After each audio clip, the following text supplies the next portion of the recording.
Bien, estimados colegas, continuando con nuestro programa de podcast, el día de hoy nosotros tenemos y contamos con el grato honor de poder tener en estas pantallas, en este espacio, a un profesional muy destacado en lo que hace y también en su país, porque nos acompaña desde el país del hermano Ecuador. Justamente aquí el doctor Pablo Suaz Navas, ¿no? Nos va a compartir un poquito acerca de su experiencia en relación a este tema de la gestión técnica de los riesgos psicosociales. Estimado doctor, buen día, gracias por aceptar ser parte de este espacio y sea usted bienvenido. Muchas gracias, Jair. Para mí es un honor compartir este espacio.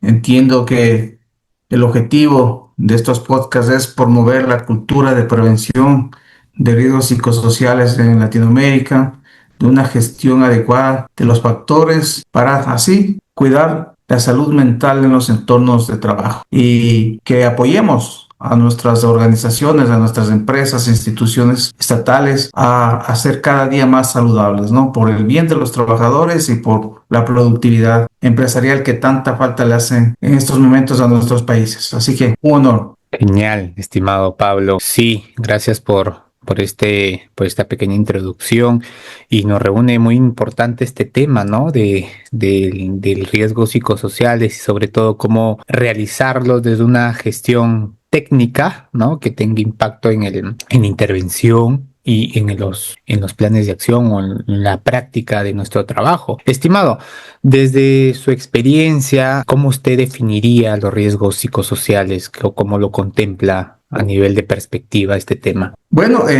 los riesgos psicosociales que han estado presentes siempre, pero que recién han tomado importancia, sobre todo aquí en Iberoamérica, a raíz de post-pandemia, son esas condiciones, ¿no es cierto? Esas condiciones relacionadas con la organización, el contenido, la gestión del trabajo, que si son negativas, pueden afectar la salud física, mental y social de los colaboradores, ¿cierto? No nos olvidemos que las personas tenemos tres estados, tres de salud, ¿no? Pero no solo afecta la salud de las personas. Si hay factores psicosociales negativos en la organización, afectan el desempeño, la productividad, la sostenibilidad de nuestras organizaciones. Estos riesgos, los intralaborales, los que se generan en la organización, son organizacionales y se originan cuando hay un desequilibrio entre las demandas laborales, ¿no es cierto? Todas las responsabilidades, funciones, tareas que tenemos que afrontar todas las personas de nuestro trabajo.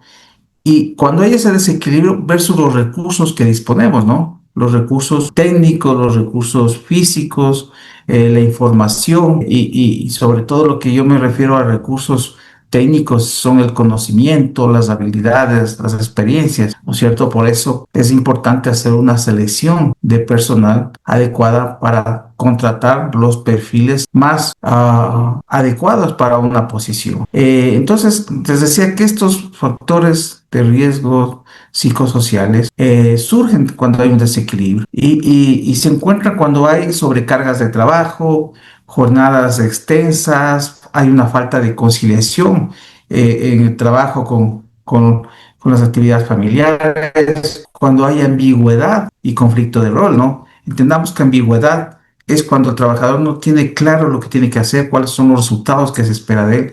Los jefes, los líderes, no lo definen de manera adecuada, no hay claridad, no hay una información, una comunicación y puede haber también conflicto de rol cuando a veces el trabajador hace tareas que van en contra de su voluntad, ¿no? Porque son antiéticas, porque no tienen nada que ver con su puesto de trabajo, o a veces en las organizaciones, sobre todo privadas, empresas privadas que cada vez son más planas, más matriciales, a veces hay puestos de trabajo que reportan a dos jefaturas y el trabajador recibe órdenes diferentes de cada uno de ellos, entonces comienzan a haber el conflicto de rol. Cuando hay falta de autonomía, participación, no hay un liderazgo congruente, ¿no? No hay una conversación llega a llegar a acuerdos entre el jefe y los colaboradores. A veces solo son órdenes autocráticas. No se deja que el trabajador participe en la organización del trabajo, ¿no? Cuando el que más conoce el trabajo es el propio colaborador. Y sobre todo el liderazgo inadecuado, ¿no? Cuando no hay un acercamiento, una vinculación de los líderes con los colaboradores. Y eso va generando inseguridad psicológica, ¿no? Inseguridad contractual, laboral, una deficiente comunicación, ¿sí? Y yo me acuerdo en pandemia muchos clientes, empresas me llamaban y me decían, oye, ¿qué podemos hacer para identificar qué está pasando en el tema psicosocial con los trabajadores que están en teletrabajo, con todos esos miedos que nos generaba la pandemia? Yo les decía, el EPP más poderoso en riesgos psicosociales es la comunicación, ¿no? Debe haber un contacto permanente entre los líderes con los colaboradores y conocer cómo están, cómo se sienten, ¿no? ¿Qué les hace falta? ¿Por qué problemas están pasando en su vida personal, en su vida laboral? Y uno de los factores en la actualidad que hay que tomar en cuenta es la hiperconectividad, ¿no? La hiperconectividad que está generando en las organizaciones problemas de tecnoestrés. Entonces, eso es lo que te puedo comentar, ¿no? O sea, hoy por hoy los riesgos psicosociales son la principal preocupación de las organizaciones, de los líderes, porque no solo impactan en la salud mental, ¿no es cierto? Sino que están asociadas con todas esas enfermedades cardiovasculares, trastornos musculoesqueléticos, el absentismo, presentismo, ¿no?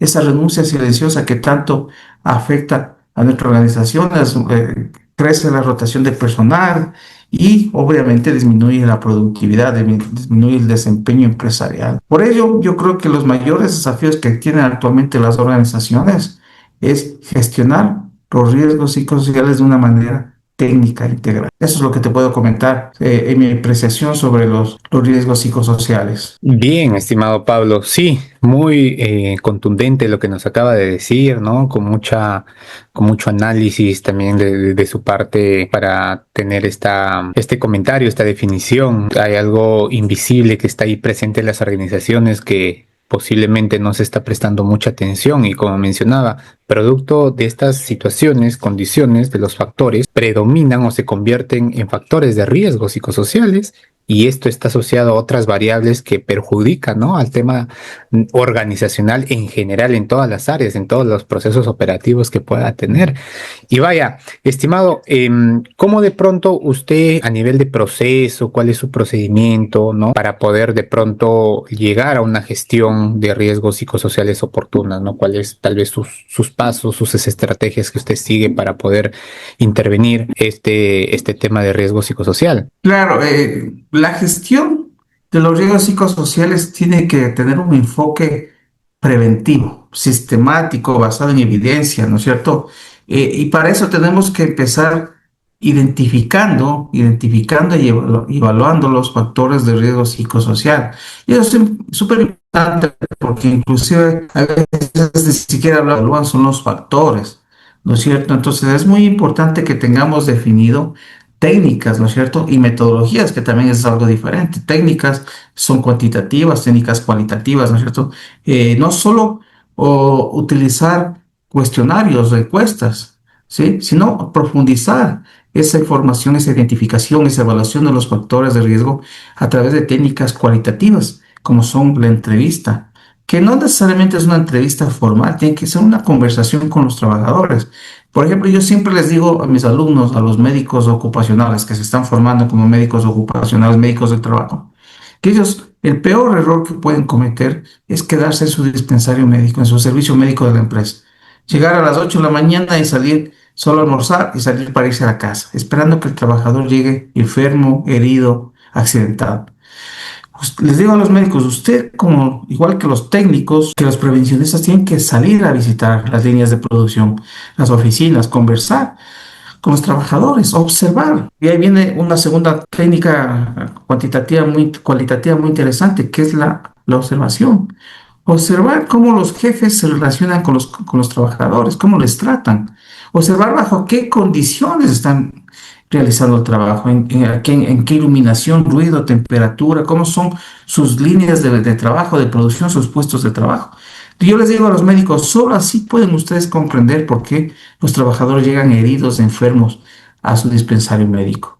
Entonces, la clave para iniciar una gestión preventiva del riesgo psicosocial es la identificación, la estimación, la evaluación de ese riesgo con las mejores técnicas y ahí podemos utilizar las mejores metodologías, ¿no? Ahí tenemos varias metodologías validadas, ¿no?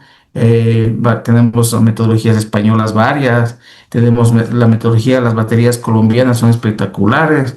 Acaban de lanzar en Chile una nueva versión de Suceso, que es una versión de listas español. En Argentina también acaban de lanzar una metodología. En México tenemos la NOM 35. Tenemos varias metodologías, pero no hay que quedarse solo con correr una encuesta. Por eso es importante las baterías colombianas, porque tiene una herramienta muy importante que es el análisis psicosocial de puestos de trabajo, que es la autora, mi querida amiga, la doctora Gloria Villalobos, de la Universidad Javeriana de Bogotá, donde haces el análisis de un puesto de trabajo en base a la entrevista, en base a observación de todas esas demandas de trabajo. Entonces, la clave es identificar, ¿no es cierto?, los riesgos con las mejores técnicas, las mejores metodologías, y en base a eso vas a empezar a gestionar el riesgo proponiendo un programa de intervención. Lastimosamente, muchas empresas y técnicos se quedan solo en evaluar los factores de riesgo, por cumplir su plan de trabajo, por cumplir con la normativa, por presentar un informe. Pero la verdadera gestión de los riesgos es proponiendo el programa de intervención con medidas primarias, las más preventivas, secundarias, de mejora, las terciarias, a lo mejor reactivas. A lo mejor cuando ya tenemos trabajadores enfermos, nos toca generar actividades de rehabilitación, ¿sí? Y ayuda psicológica, a lo mejor un psiquiatra, si es que hay una depresión grave, tantos problemas que se pueden generar. Entonces hay que ayudar a que el trabajador regrese a su estado de salud. Pero lo más importante son empezar con medidas preventivas, ¿no es cierto?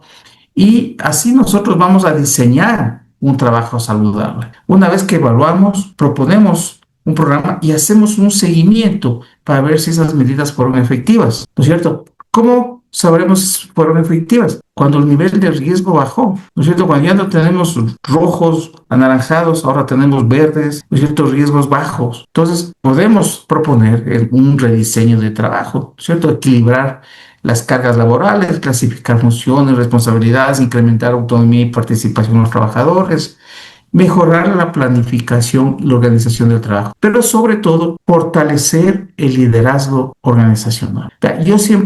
Yo tengo una frase que me acompaña en todo lado. Yo digo, el factor de riesgo psicosocial más peligroso es un mal liderazgo, porque de un mal liderazgo se producen los demás factores intralaborales organizacionales. Entonces, es importante que trabajemos en fortalecer ese liderazgo organizacional. Capacitemos a nuestros líderes, a nuestros supervisores, jefes, coordinadores, directores, gerentes, como lo queramos llamar, en fortalecer la inteligencia emocional, en comunicación efectiva, en gestión de conflictos, en detección temprana de alertas de malestar psicológico por parte de nuestros trabajadores. A lo mejor nosotros hemos estudiado esto, Jair, nuestros jefes líderes de talento humano, administrativos, de seguridad y salud, pero a lo mejor un jefe muy técnico de producción, un jefe de mantenimiento, ellos no han estudiado estos temas.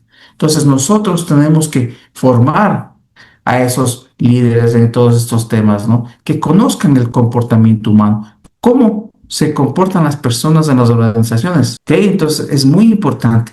Y sobre todo también otro tema muy importante, que hagamos mucha concientización, formación en la prevención de la violencia y acoso laboral. ¿Sí? Muchos procesos que nacen de violencia, acoso, hostigamiento laboral, es por falta de desconocimiento de los jefes, ¿sí? Entonces, para eso tenemos que implementar políticas claras, protocolos de actuación, canales confidenciales de denuncia. En definitiva, tenemos que promover el bienestar laboral y la salud mental. Debemos desarrollar programas orientados a manejar el estrés, ¿no? Ayudar a nuestros trabajadores, no proporcionar ese manejo del estrés, que haya una resiliencia organizacional, generar hábitos saludables, ¿no?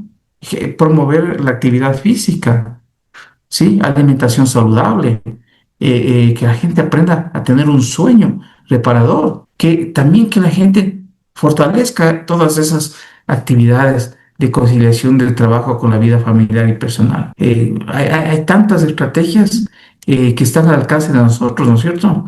Ahora con el tema de la tecnología tenemos que generar y establecer políticas de desconexión digital para prevenir esa fatiga digital, ¿no es cierto? Y tener un monitoreo constante, ¿no? Monitorear ausentismo, presentismo, rotación del personal, accidentes de trabajo, el clima laboral. O sea, son temas muy interesantes que tenemos que ir monitoreando. La gestión psicosocial no solo es correr una encuesta. Sí, a mis colegas de Iberoamérica que están escuchando esta entrevista, lo peor que podemos hacer es solo correr una encuesta y creer que eso ya es evaluar los factores psicosociales.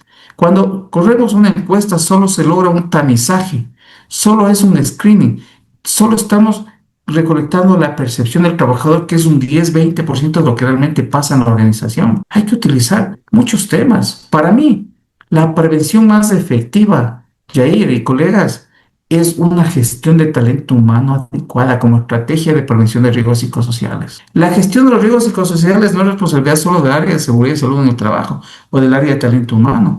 Es compartida, es una responsabilidad compartida. Es una herramienta poderosa de los procesos de talento humano, de la gestión de personas en las organizaciones. Es importante, por ejemplo, que todos esos procesos, iniciando desde el diseño del puesto de trabajo.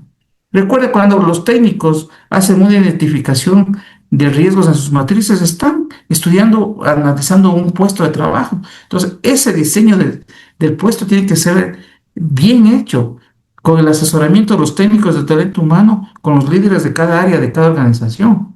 Porque si tenemos bien diseñados sus puestos de trabajo, vamos a poder hacer un reclutamiento y una selección efectiva, porque conocemos el perfil, conocemos cuáles son las responsabilidades, las actividades, las tareas que tiene que hacer una persona en el trabajo, ¿sí? Entonces, como yo les decía hace un momento, la selección y obviamente con el diseño de puestos adecuado es la principal medida de prevención. Nuestros procesos de selección deben estar enfocados en evaluar no solo las competencias técnicas, sino los aspectos relacionados con los factores personales de cada persona, con la adaptabilidad, la inteligencia emocional, trabajo de equipo, capacidad de comunicación, compatibilidad con los valores organizacionales. La persona que estoy trayendo a mi organización tiene los principios, los valores para que se adapten a nuestro equipo, ¿sí? Una selección inadecuada puede generar conflictos interpersonales, problemas de adaptación, hostigamiento, acoso laboral.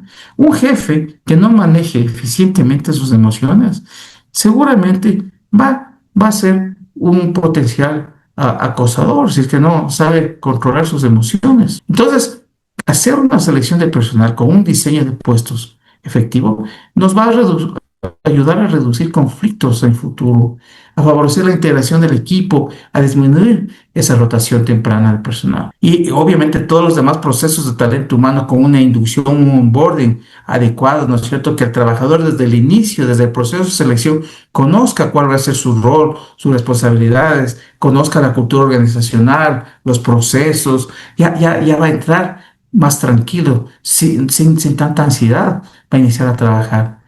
¿No es cierto? Es muy importante todo esto que les estoy comentando. Y obviamente todos los otros procesos de evaluación del desempeño, de capacitación, nos van a ayudar a qué?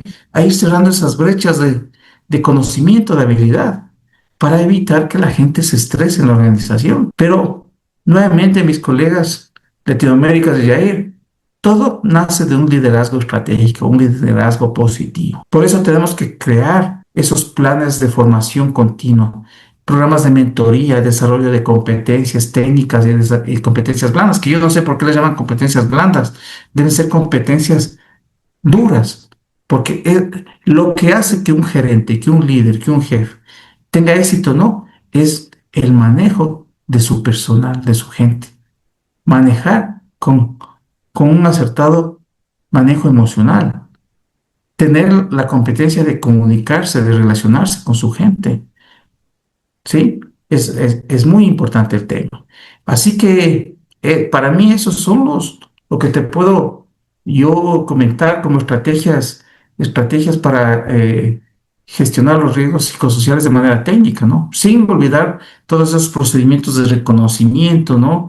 Que hay que hacer a nuestros trabajadores cuando cumplen con sus objetivos, con sus metas, ¿no? O sea, que la persona sienta que está generando un éxito para la organización, pero también un éxito para su carrera personal. Sí, coincido bastante en lo que nos ha comentado, estimado Pablo, que el tema de la cultura de seguridad o la seguridad como tal en general empieza desde todo el proceso. Tal vez los colegas que están aquí coincidan con estas posturas o con estas ideas que obviamente nos comenta nuestro estimado Pablo, ¿no? Y que también coincido en el sentido de que cuando pasa un incidente o accidente, si bien es cierto, el área responsable que debería fomentar dentro de una organización o que fomenta como un tema de, ¿no? De visibilizar todos estos sistemas de prevención es el área de seguridad, ¿no? Independientemente conformado por un equipo. Pero también es algo muy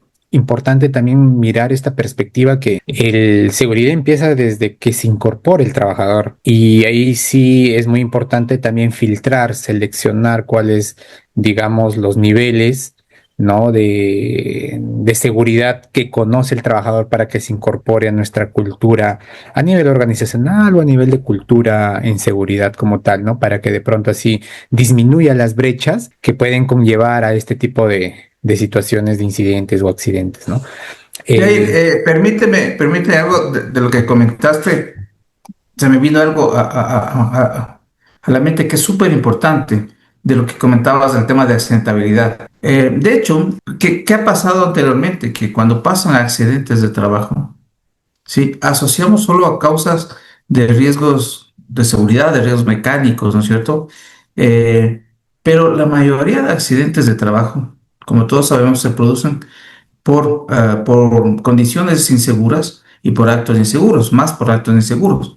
Pero ¿quiénes cometen actos inseguros? Cometen las personas, los trabajadores que están desconcentradas por problemas, a veces en su hogar, en su familia o por problemas en el trabajo. Están desmotivados, ¿sí? Están con algún problema emocional. Entonces, este tema del cuidado de la salud mental y de la gestión de los riesgos psicosociales les compete de primera línea a los ingenieros, a los prevencionistas que están cuidando que no haya accidentes de trabajo. Sí, sería un error que ellos digan, ese tema psicosocial no es mi responsabilidad, eso depende del psicólogo, de recursos humanos o de quien sea. Cuando ellos tienen que estar conscientes que si un trabajador no tiene una seguridad, una paz psicológica, es un potencial causante de un incidente y un accidente de trabajo. Claro, definitivamente. Es muy importante tener noción bastante de este proceso y que, bueno, hay muchas ya en el tema de investigación de accidentes, salen otros factores que también han contribuido a que algo suceda, ¿no? Y bueno, lo que mencionaban en relación al tema de riesgos psicosociales, que también lo más interesante y lo más nutritivo, enriquecedor, son los famosos diseños de planes de acción, ¿no? Lo que comentaba, porque si no nos quedamos con un tamizaje organizacional en relación al tema de riesgos psicosociales y ahí nada más queda, ¿no? Entonces, se entiende mucho el cumplimiento de la norma, ¿no? Que una evaluación, ¿no? Un monitoreo, pero también trabajamos con personas, con procesos, con personas expuestas, ¿no? A riesgos. Entonces, este resultado, ¿qué hago con este resultado? Pues se trabaja de manera en conjunto en los planes de acción. Y, Eso es lo que... y eso es importante, ¿por qué? Porque nosotros lo que debemos cuidar es la credibilidad. Con más máximo a una educación primaria, tiene sentido común. El trabajador se da cuenta de todo. Si sabe que les estás haciendo una evaluación, una encuesta, una entrevista, solo por cumplir tu trabajo y no haces intervención, el próximo año ya no te va a colaborar. Pero el próximo año te va a decir, oye, ¿y para qué me vuelve a enviar la misma encuesta? Si seguimos igual, si los líderes siguen siendo negativos, si seguimos con el mismo ruido que hace que nos duela la cabeza. O sea, si no hay intervención, no hay gestión. Y si no hay gestión, perdemos la credibilidad. No solo permitimos que sigan la gente enfermándose, la gente teniendo accidentes, sino que perdemos credibilidad. Y eso es lo peor que puede perder un líder. Así es, y justamente esta pregunta, este comentario que usted nos dice nos enlaza a esta pregunta, ¿no? ¿Qué papel cumplen los líderes, supervisores, línea de mando, en la prevención de estos riesgos? O sea, es un papel importante porque los líderes constituyen los principales factores protectores en una organización. O sea, no lo digo yo, muchos diversos estudios lo demuestran, ¿no? Que una parte importante de la experiencia laboral de las personas está determinada por la calidad. Ellas tienen que aprender a detectar, a diagnosticar señales tempranas de agotamiento, de estrés, de conflicto. Sí, cuando un trabajador ha cambiado sus comportamientos, no está llegando tarde, ha descuidado su forma de vestir, su aseo, se ha aislado, algo le está pasando. Si no son trabajos en su vida familiar, promover un clima de confianza para seguridad psicológica, que la gente te pueda decir a un líder, comentarte todas estas cosas, ¿no es cierto? Gestionar adecuadamente las cargas de trabajo, diseñar los puestos de trabajo de manera efectiva, con apoyo de los expertos de recursos humanos, de talento humano, de gestión humana, sí. Pero ¿quién conoce el puesto de cada área, el líder de cada área? O sea, el de recursos humanos no conoce lo que hacen en producción. Conoce ligeramente, pero el gerente, el jefe de producción de la planta es el que conoce. Entonces, él es el con la ayuda, con los formatos, lo que quiera que nos haga talento humano, pero él es el que tiene que diseñar esos puestos, ¿no es cierto? Para evitar esas sobrecargas de trabajo, ¿sí? Para generar todos los procedimientos necesarios y las tareas adecuadas para cumplir con las metas de ese puesto de trabajo, pero sin afectar la salud de la gente. Los líderes deben comunicar las expectativas de manera clara, reconocer el desempeño de los colaboradores, gestionar conflictos de forma oportuna, prevenir las conductas de violencia y acoso, parar a la primera. Cuando en el equipo de trabajo hay una persona que es acostumbrada a molestar, a burlarse de sus compañeros, el líder es el que tiene que parar a la primera, no permitir que esos comportamientos sean el pan de cada día. Ya, en la actualidad, el mundo exige un liderazgo saludable. O sea, esto es una competencia estratégica, debe ser el principal KPI que tienen los líderes en las organizaciones. ¿Cómo cuidan la salud física y mental de sus colaboradores? Las empresas tienen que darse cuenta que el principal capital que tiene una empresa es la salud de sus colaboradores. Y por eso que el principal desafío actual es buscar el bienestar corporativo. ¿Sí? Y ese es un trabajo de líderes.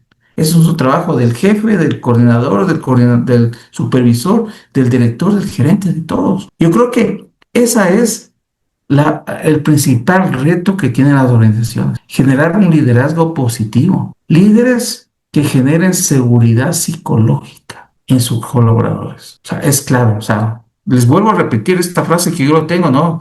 Que está en todo lado. Los que me siguen en mis redes sociales y mi LinkedIn, y es el factor de riesgo psicosocial más peligroso es un mal liderazgo. Un mal líder genera todos los factores organizacionales negativos. Entonces, tu pregunta, Jair, es: ¿el líder es el responsable del bienestar laboral de las personas que trabajan para él? Muy bien, estimado, muchas gracias por la respuesta. Y bueno, el tiempo a veces nos juega mucho a Así es. favor. Y también yo le agradezco mucho, ¿no? La participación de poder compartir, ¿no? Esta entrevista con su persona, ¿no? Con la calidad académica, con la calidad de práctica y experiencia y técnica también que nos ha compartido. Sé que de pronto no va a ser la primera vez que nos podamos conectar para generar este tipo de aprendizajes. Me voy muy enriquecido con los conocimientos y sobre todo contento también de haber conectado esta entrevista para todos nuestros colegas de Iberoamérica que pronto ya van a tener a disposición esta entrevista. Perfecto, perfecto, Jair. Como último mensaje, ¿no? La cultura organizacional se construye a través de valores, de comportamientos, decisiones, pero sobre todo de ejemplo. Los líderes tenemos que generar ejemplo para nuestras personas, integrar el bienestar, la gestión empresarial y promover la gestión psicológica. Muchas gracias. Gracias, estimado.